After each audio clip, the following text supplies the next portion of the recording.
a base de um atleta. Pelo menos comigo, sempre foi assim.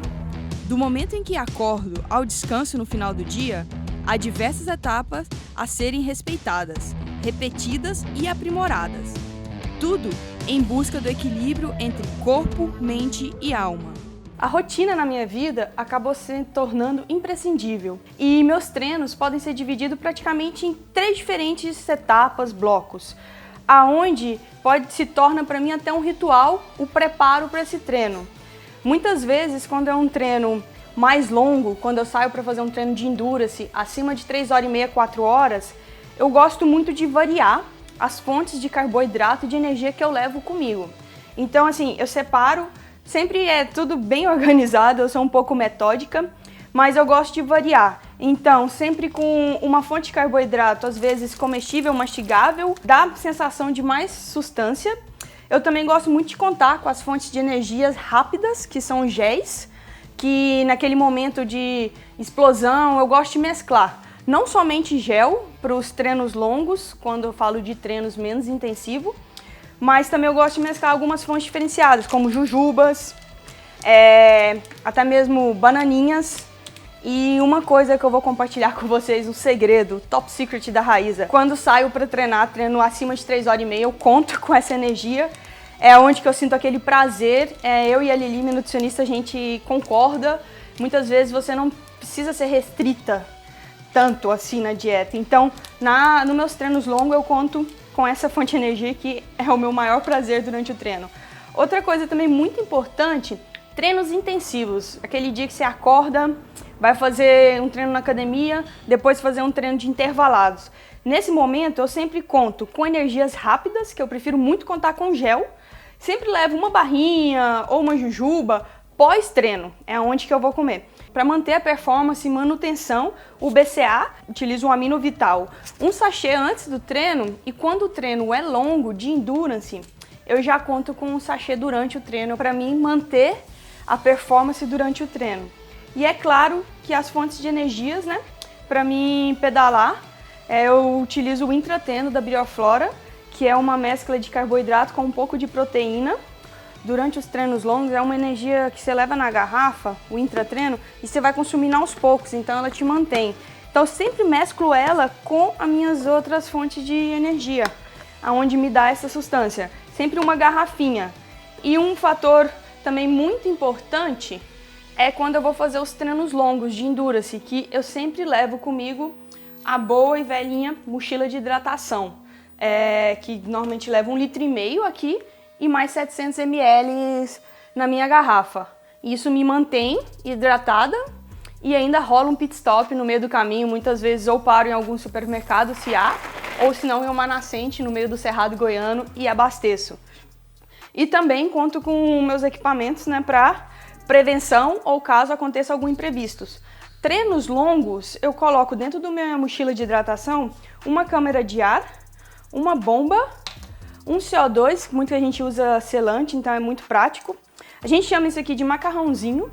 Dependendo do furo do pneu, eu consigo muito bem com ele vedar, e o CO2, que é muito prático, eu acho, pra gente do mountain bike hoje em dia, sempre utiliza uma espátula para tirar o pneu e o chaveirinho, que sempre é legal, às vezes você precisa fazer um setup da bike durante o treino ou acontece alguma coisa.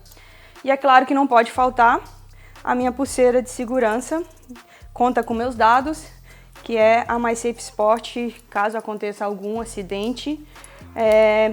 Tem todo o telefone e dados aqui, que pode linkar a minha pessoa e tem todas as informações. Isso é muito importante, ainda mais para quem mora em cidade grande. Então eu sempre conto com essa segurança. Buscar os melhores alimentos para o corpo e a alma sempre foi uma prática que me acompanhou no mountain bike. Tenho minhas brigas com a balança, afinal, que mulher não tem. Mas a verdade é que, para mim, cozinhar é uma terapia.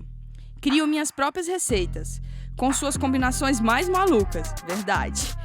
Mas no final das contas, tenho sempre uma novidade para energizar os meus treinos e matar a minha fome. Como que na verdade, a gente calcula, né, que o atleta está em déficit energético, né? Existe uma fórmula para isso, né? Essa fórmula ela se baseia entre o que o atleta consome, o quanto de energia que ele despende durante a atividade física, em relação à massa muscular desse atleta, né?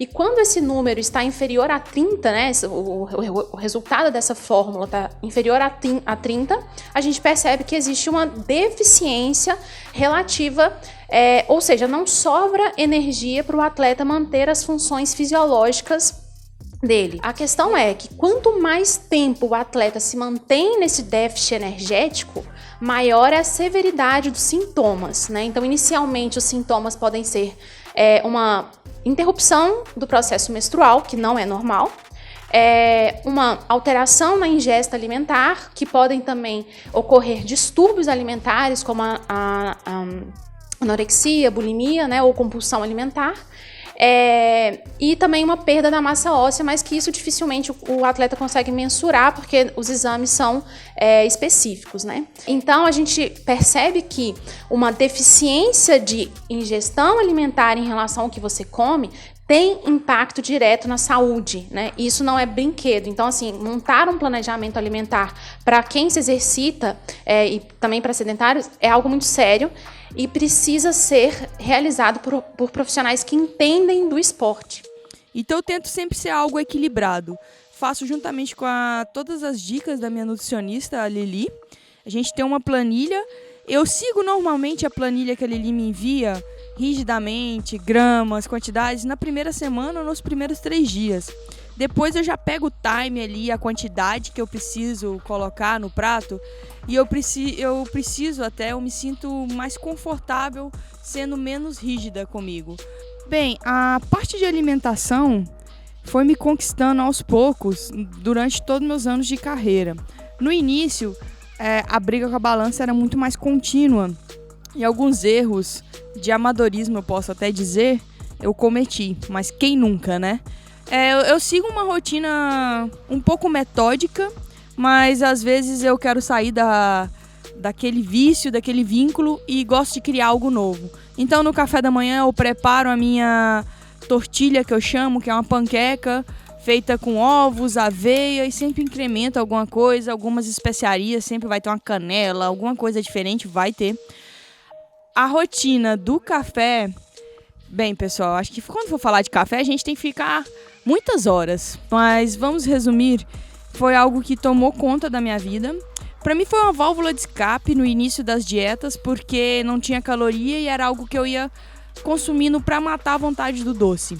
Mas agora, graças ao meu irmão Raoni Golão, café para mim agora vem desde o grão até a água fervendo passada. Eu moo o meu grão, o odor que sai do café quando você acaba de moer, quando você passa a água fervendo, cada grão que vem, ele vem com notas diferentes, então você aprende a contemplar.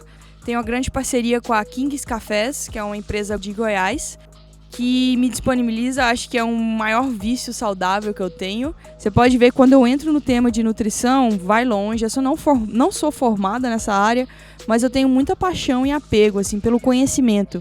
E eu sempre crio, eu acho que eu tenho o lanche da tarde, eu gosto muito de brincar com as fontes de proteína, muitas vezes até com a própria proteína industrializada, que eu tenho parceria com a Bioflora. Fazer alguns bolos, panquecas, shakes... A gente está sempre inventando, assim, algo. A gente precisa se reinventar e acho que o paladar ele gosta, então sempre coisa nova é sempre bem-vinda. O jantar para mim é uma das principais refeições do dia porque é um momento que eu gosto de confraternizar. E aí a gente compartilha, isso é algo até que a gente pode ver que se torna religioso, independente da religião que você siga, mas é naquele momento, né, que Deus sentou à mesa, dividiu o pão e querendo ou não, de uma forma indireta, somos nós, sentamos à mesa, compartilhando a felicidade com nossos amigos, o pão que seja a comida, que é algo sagrado para todos. Penso que o equilíbrio seja o caminho para uma vida melhor. Um caminho cheio de pedras, obstáculos e subidas, como em uma trilha de mountain bike. Deve ser por isso que eu me sinto tão bem nessa busca incansável, por ser o melhor que eu sou capaz.